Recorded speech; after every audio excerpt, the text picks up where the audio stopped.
Good evening दोस्तों, कैसे हो आप लोग? बहुत अच्छे होगी उम्मीद है। पढ़ाई लिखाई कैसी चल रही है? बढ़िया है। चलिए अपनी सीरीज को बढ़ाते हुए चलते हैं, क्योंकि परीक्षा बहुत ही कम दिन बचे हैं। तो ऐसी जब हमारी क्लास को मिस मत कीजिएगा, ठीक है? अगर आप सारी क्लास देखते जाते हैं तो आप परीक्षा में बहुत ही अच्छे नंबर पाएंगे। तो चलिए शुरू करते हैं आज की क्लास को बिना देर लगाए।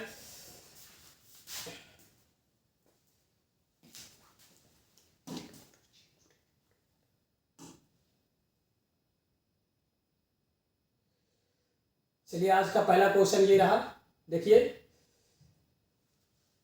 भाई, इस फॉर्म देखो, एक सवाल आपका इसमें से बनता ही बनता है। या तो एक नंबर के लिए बनेगा तो 2 नंबर के लिए।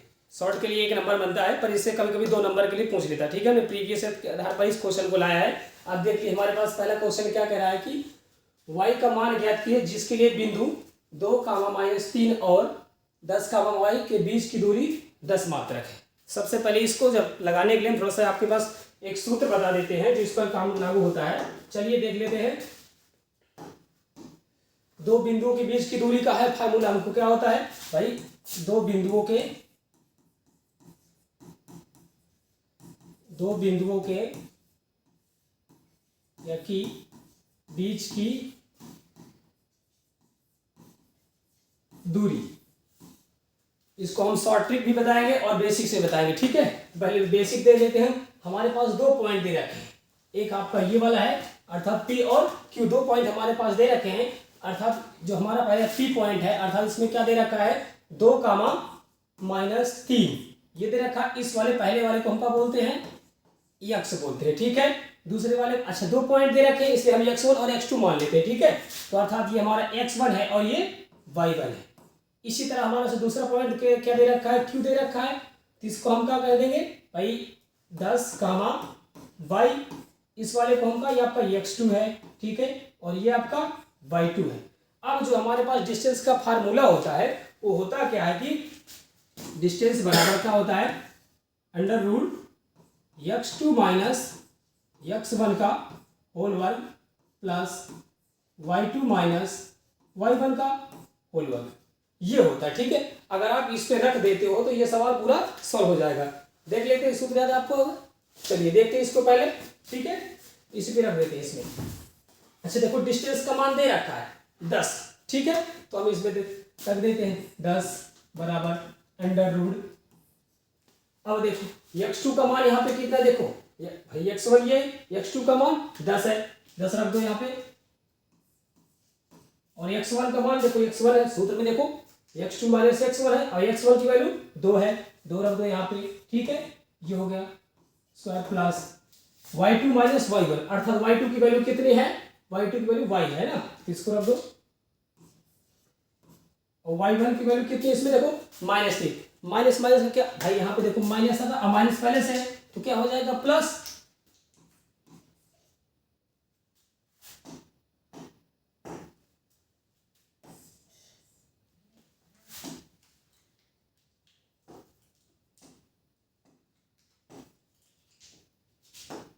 यहाँ पे प्लस हो जाएगा, ठीक है? -10 का प्लस हो जाएगा ये। अच्छा अब इसको सॉल्व करना होता है। तो इसको अगर सॉल्व करो, देखो इसको सॉल्व इस तरह से कर नहीं सकते, तो हम करेंगे क्या कि इसका हम वर्ग कर देंगे, ठीक है? तो जब दोनों पक्षों का हम वर्ग कर देंगे तो यहाँ पे 10 का वर्ग करेंगे तो कितना हो जाएगा, यही ऐड कर देंगे, ठीक है? तो इसका जब वर्ग कर देंगे तो कितना आ जाएगा, यहाँ पे 100 आ जाएगा, ठीक है? इधर देखो इसको सॉल्व करेंगे तो करड़ी आपकी हट जाएगी। तो यहाँ पे क्या आ जाएगा, 10 में से 2 कितना 8, और 8 का वर्ग करेंगे तो कितना हो जाएगा 64 हो जाएगा, ठीक है? इधर देखो y + 3 का होल वर्ग करेंगे तो y भाई a + b का होल वर्ग का फार्मूला आपको पता है। तो देखो क्या जाएगा, y का वर्ग प्लस 3 त्रिक का 9 और 6y, ये हो जाएगा। इस इक्वेशन को देखो सॉल्व करते हैं कुछ थोड़ा वो, ठीक है? 64 9 कितना हो जाएगा, 73 हो जाएगा, प्लस y² प्लस 6y, ये बराबर आपका 100 है ना? अच्छा इसको और सोल्व कर लेते हैं, इसको हम इधर ले आते हैं तो कितना हो जाएगा 100 - 73 y² प्लस 6y, इतना करेंगे।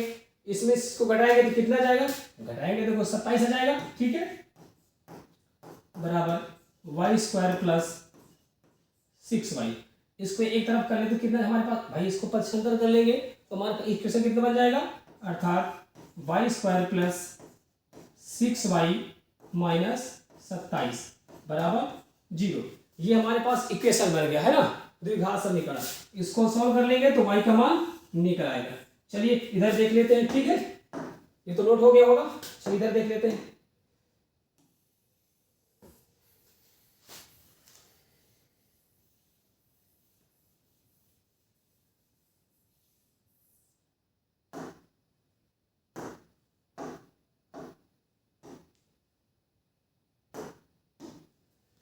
देखो इस हमारे पास इक्वेशन का हमको मिला Y square plus 6y minus 27 बराबर 0। इक्वेशन हमको ये मिल गया, ठीक है। अब इसको देखो सॉल्व करना है तो हमको इस 27 कैसे फैक्टर करने हैं कि हमको जोड़ने या घटाने पर हमारा 6 मिलना चाहिए। तो देखो नया तरीका 27 होता है, तो हमारे पास जो फैक्टर मिलेगा y square plus 9y minus 3y minus 27 बराबर 0 हो जाएगा। इसमें से देखो y कॉमन लेंगे तो कितना बन जाएगा, y कॉमन इन दोनों से, भाई इन दोनों में से अगर हम कॉमन लेते हैं तो क्या बचेगा हमारे पास, इधर इसका एक y बचेगा, y प्लस 9, इधर का -3 अगर कॉमन लेते हैं तो कितना बचेगा, y प्लस 9 बराबर 0। भाई ये देखो हमको एक बार मिल गया, इसको एक ब्रैकेट में लिख लेते हैं, y प्लस 9 और y माइनस 3 बराबर 0। अर्थात इसको जो एक इक्वेशन लेंगे तो हम मान लेते हैं इसको लेते हैं, ठीक है, y प्लस 9 बराबर 0 कर देंगे तो हमारे पास y की वैल्यू कितनी मिल जाएगी, -9। हमारे पास एक y का मान तो हमको ये मिला है ना। एक बार इसको देखते हुए कितना मिलेगा, तो y माइनस 3 बराबर 0, तो y की वैल्यू कितनी मिल जाएगी यहाँ से 3। अर्थात y का एक मान या तो -9 हो सकता है या तो 3, इन दोनों में से भाई दोनों आपके आंसर है, ठीक है। दोनों रखेंगे तो आपका ये मिल जाएगा, ठीक है, समझ में आया। चलिए अपनी श्रृंखला में अगला क्वेश्चन देखते हैं, कौन सा है, ये देखिए क्या दे रखा कि उस बिंदु के निर्देशांक ज्ञात कीजिए जो बिंदुओं -1, 7 और 4, -3 को मिलाने वाले अंतर रेखाखंड को 2:3 में विभाजित करता है ना। मान लेते कोई एक रेखा है, उसके दो बिंदु दे रखे हैं, है ना भाई, कोई एक रेखा है उसके दो बिंदु दे रखे हैं, उसका जो रेशियो बांटने का 2:3 है, तो वो कोऑर्डिनेट पूछ रहा कि आखिर वो कौन से कोऑर्डिनेट है जो उसको 2:3 के रेशियो में बांट रहे हैं, है ना। तो चलिए भाई देखो, अच्छा इसमें थोड़ा सा आप नोटिस करेंगे कि जैसे अगर किसी में अंता या पाया नहीं पूछता ना, अगर कुछ नहीं दे रखा तो आप अंता ही मान के चलेंगे, ठीक है। तो चलिए देखते हैं इसको। भाई देखो हमारे पास दो बिंदु दे रखे हैं, अर्थात हम यहाँ से वहीं से नोट कर लेते हैं। भाई पहला वाला हमारा x1 और y1 है, तो हम यहाँ से लिख लेते हैं पहले, ठीक है, कि x1 की वैल्यू कितनी है हमारे पास, -1, ठीक है। इसी तरह y1 की वैल्यू कितनी हमारे पास हो जाएगी 7, ठीक है। इस तरह देखो x2 की वैल्यू कितनी हो जाएगी, x2 की वैल्यू कितनी हमारे पास 4 और y2 की वैल्यू -3। अच्छा जो ये रेशियो दे रखा है इसको हम या तो यम और एन के मान लेते, ठीक है। जो हमारे पास जो अनुपात दे रखा, हमारा अनुपात दे रखा है ना, ये इस एक लाइन को बांट रहा है, तो उसको हम यम की वैल्यू कितना मान लेते हैं, 2 मान लेते हैं, ठीक है, और एन की वैल्यू 3। अब जो हमारा जो सूत्र होता है वो ये होता है, ठीक है, अंतःखंड का या नापूर्णिक, अगर कुछ नहीं कहते तो आप यही फार्मूला प्रयोग करेंगे, ठीक है, यम x2 प्लस यम x1 बटा m प्लस n, ये आपका किसका x कोऑर्डिनेट के बराबर होता है। भाई जो हमको बिंदु मिलेगा, भाई कोई बिंदु अगर मिल रहा है उसका तो ही पॉइंट हो सकता है, x और y होता है ना। तो चलिए इस पे रख देते हैं, ठीक है, देखते हैं कितना सॉल्व होता है। चलिए देखते हैं, इसमें रख देते हैं। अब देखो यम की वैल्यू कितनी 2 है, तो 2 यहाँ पे रख दो, ठीक है, देखो, और x2 की वैल्यू कितनी है, x2 की वैल्यू 4 है, तो 4 रखो यहाँ पे, ठीक है, प्लस यम, अच्छा यहाँ पे यह होना चाहिए, ठीक है, ये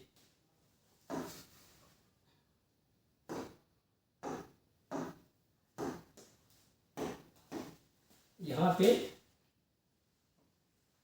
एन होना चाहिए, ठीक है, mx2 प्लस एन x1 होना चाहिए, ठीक है। एक मिनट,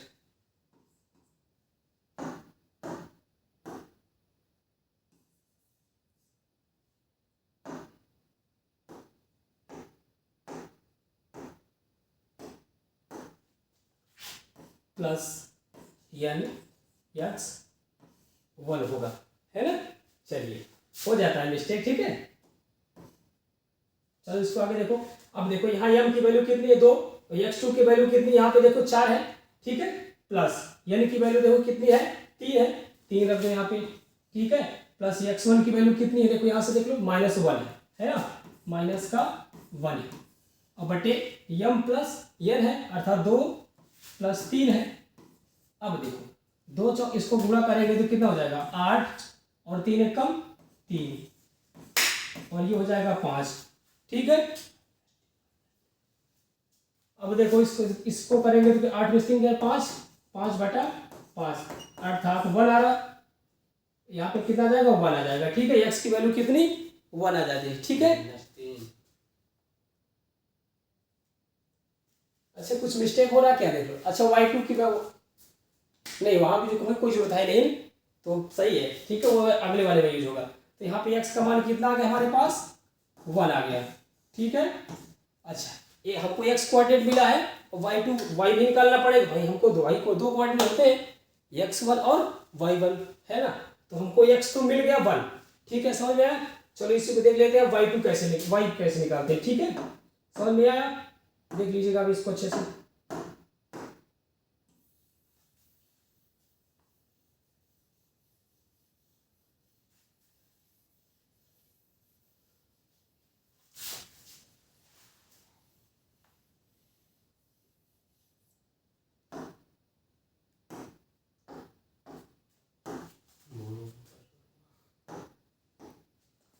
देखो हमको x का कोऑर्डिनेट मिल चुका है 1, है ना, तो हमको y का कोऑर्डिनेट निकालना है। तो जब y वाला कोऑर्डिनेट रखेंगे तो वही सूत्र प्रयोग करेंगे, ठीक है। अर्थात m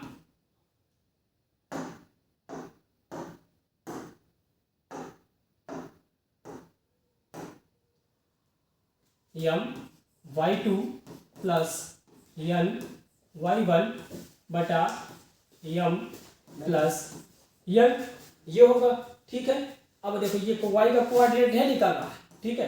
तो इसमें देखो m की वैल्यू कितनी है आपकी 2 है ना भाई। m और n यहाँ पे आप लिख लो, ठीक है, यहाँ पे मेट दिया। तो m की वैल्यू 2 है और n की वैल्यू 3 है। तो m की वैल्यू यहाँ पे 2 रखेंगे तो कितना हो जाएगा 2। y2 की वैल्यू कितनी है देखो, y2 -3 है ना, तो यहाँ पे -3 कर देंगे, ठीक है। प्लस n की वैल्यू 3 है और y1 की वैल्यू कितनी है देखो 7 है ना, और 2 प्लस 3।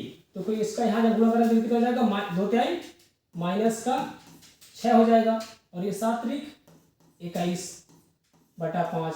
अब 21 में 6 घटाओ कितना जाएगा 15, है ना, 15 आ जाएगा। 15 बटे 5, इसको भाग देंगे तो कितना जाएगा 3। अर्थात अभी देखो x और y की वैल्यू हमको मिल चुकी ना। अभी हमने x का मान कितना निकाला था, x की वैल्यू हमने जो x कोऑर्डिनेट निकाला था वो 1 मिला था, है ना। y की वैल्यू हमको क्या मिल गई यहाँ से 3। अर्थात जो हमें बिंदु मिलेगा वो 1,3 मिलेगा। तो ये हमारा आंसर होगा, ठीक है। चलो अगला क्वेश्चन देखते हैं।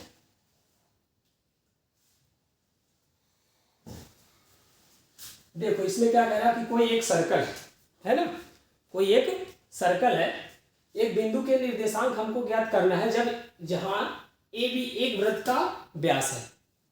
भाई एक सर्कल बना लेते हैं पहले।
चलो देख लो इसको, ठीक है, नजर आएगा।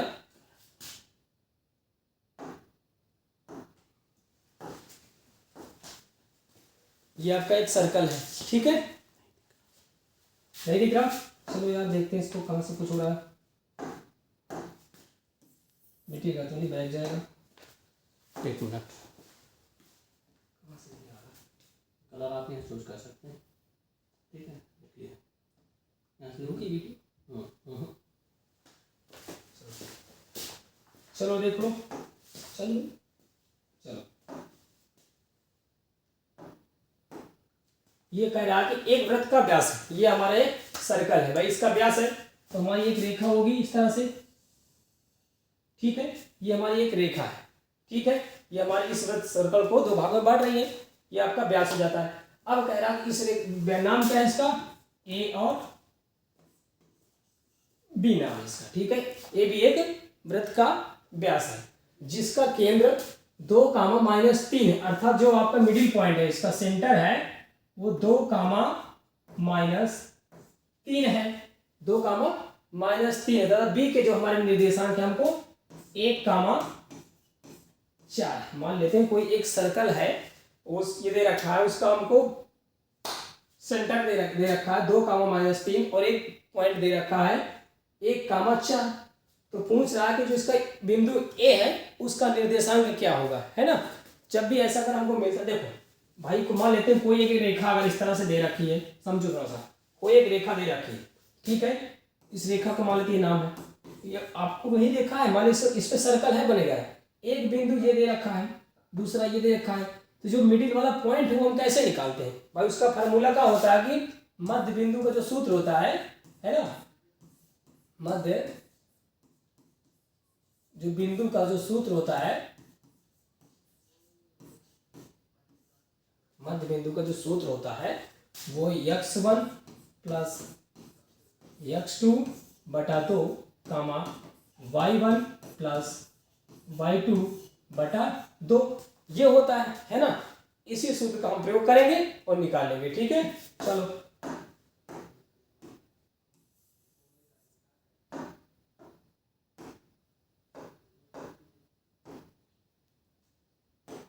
देख लो, यहाँ पे अब हम इसी सूत्र का यूज करें। अच्छा हम इसको कुछ मान लेते हैं कि जो ए बिंदु है ना वो हमारे x, y है, ठीक है। तो अगर देखो हमें मिडिल पॉइंट अगर निकालना है भाई, मिडिल पॉइंट हमको क्या मिला 2 भाई, x वाला भाई इस वाले बिंदु में हमको भाई एक मध्य बिंदु हमारे पास कितना है, जिसका केंद्र कितना है 2, -3, तो आपका ये वाला भाग हमारा क्या है x है, नहीं समझिए x है, ठीक, और ये y। तो चलो देखो इस सूत्र में रख देते हैं, तो अगर हम इसको निकालें तो हम पहले x का मान क्या है, फिर x1 हमारा ये और ये x2 हो जाएगा, फिर इसको, ठीक है, इसमें देखो x1 का मान कितना है x प्लस x2 की वैल्यू हमारे पास कितनी है 1 है, तो 1 रखो यहाँ पे, ठीक है, बटा 2, अर्थात जो ये हमको x कोऑर्डिनेट मिल रहा है वो है किसके 2 के बराबर, है ना, वो किसके बराबर है 2 के। तो जब इसको हम निकालेंगे तो 2 दूना 4, अर्थात x प्लस 1 बराबर 4। जब यहाँ से x की वैल्यू निकालेंगे तो कितना आ जाएगा 3 आ जाएगा, ठीक है। अच्छा एक बार हम इस वाले फार्मूला का यूज करेंगे तो कितना हो जाएगा, यहाँ से देखो y1 की वैल्यू कितनी है, y है, y रख दो, प्लस y2 की वैल्यू कितनी देखो यहाँ पे 4 है, तो 4 रखो यहाँ पे, ठीक है, बटा 2 बराबर, अच्छा जो y कोऑर्डिनेट मिला हमको वो कितना है -3 है ना। इसका y प्लस 4 इसका इधर गुणा जाए कितना जाएगा -6।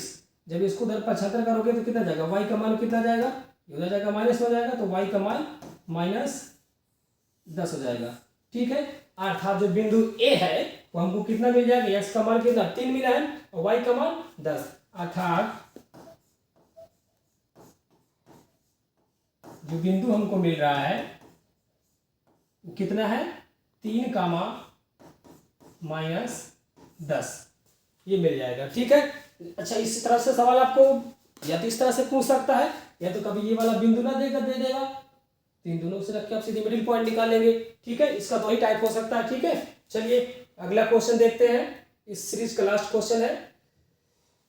देखो इससे क्वेश्चन आपके दो तरीके से बन सकता है, या तो आपको त्रिभुज का क्षेत्रफल निकालने के लिए कह देगा, या तो वो कह देगा कि ये त्रिभुज आप ये आपकी कोई बिंदु 3 बिंदु दे रखा है, वो आपको संरेख कह देगा, ठीक है, क्या यह कोई 3 बिंदु दिया है, सिद्ध कीजिए कि संरेख है, या संरेख है तो कि इसमें से किसी एक का मान चेंज कर सकता, कांस्टेंट रख सकता है ना, त्रिभुज का क्षेत्रफल दे दे, उसमें से निकालने के लिए कह दे, तो आप एक ही सूत्र का प्रयोग करेंगे, सारे इसमें सम हो जाएंगे, ठीक है। तो पहले इसका देखो सूत्र हम लिख देते हैं, ठीक है। जो त्रिभुज का क्षेत्रफल का फार्मूला होता है वो कितना होता है कि 1/2 x1 प्लस, अच्छा देखो x, अब इसको याद कैसे करो, यहाँ पर 1 है ना, तो आप समझ जाओ कि y2 आएगा, ठीक है। x1 plus y2 minus y3 plus x2 y3 minus y1 plus x3 y1 minus y2, ये आपका त्रिभुज का क्षेत्रफल का सूत्र है, ठीक है। अब हमसे यही है क्षेत्रफल है पूछ रहा है, देखो इसी में से आप तीनों टाइप, अगर संरेख आएगा तो आप क्या कर दोगे, इसके बराबर 0 कर दोगे, तो आप संरेख की प्रॉपर्टी वहां से लगा सकते हो, ठीक है। तो हमसे त्रिभुज का क्षेत्रफल पूछ रहा है, तो देख लो पहले हमारा यहाँ पे वैल्यू क्या है, ये हमारी क्या है x1 है, ये आपकी क्या है x2 है, ये आप क्या है x3, इसी तरह ये आपका y3 है ना, ये y2, ये y1, ठीक है।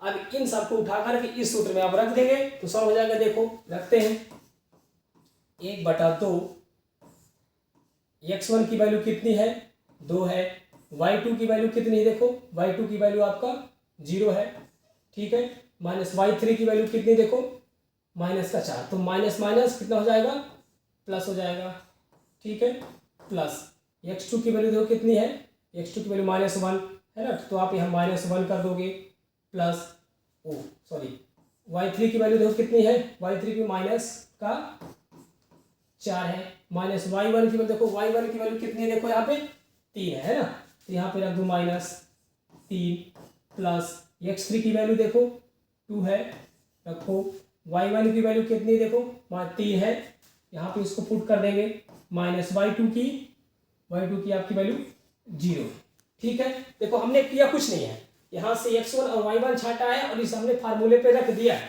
किया कुछ नहीं, ठीक है।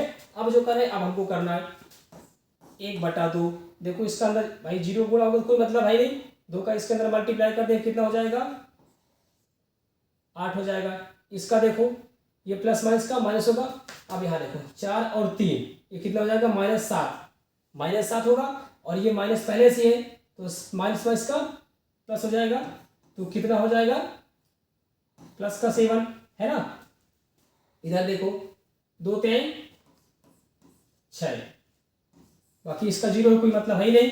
अब देखो इसको जोड़ लो, 8 7 15 6 21 हो जाएगा, है ना, तो 21 ये आपका बटा में है, तो 21/2 ये आपका त्रिभुज का क्षेत्रफल है। इस तरह से आप इनको लगा सकते हैं, ठीक है। जहां ना समझ में आएगा फिर से बताइएगा, ठीक है। मिलते हैं अगले दिन। भाई ये समझ में आ रहा कि नहीं समझ में आ रहा, एक बार आप फिर से देख लीजिएगा, ठीक है। इस तरह ये क्लास समाप्त होती है यहीं पर, और अगली क्लास फिर मिलते हैं, तब तक के लिए जय हिंद।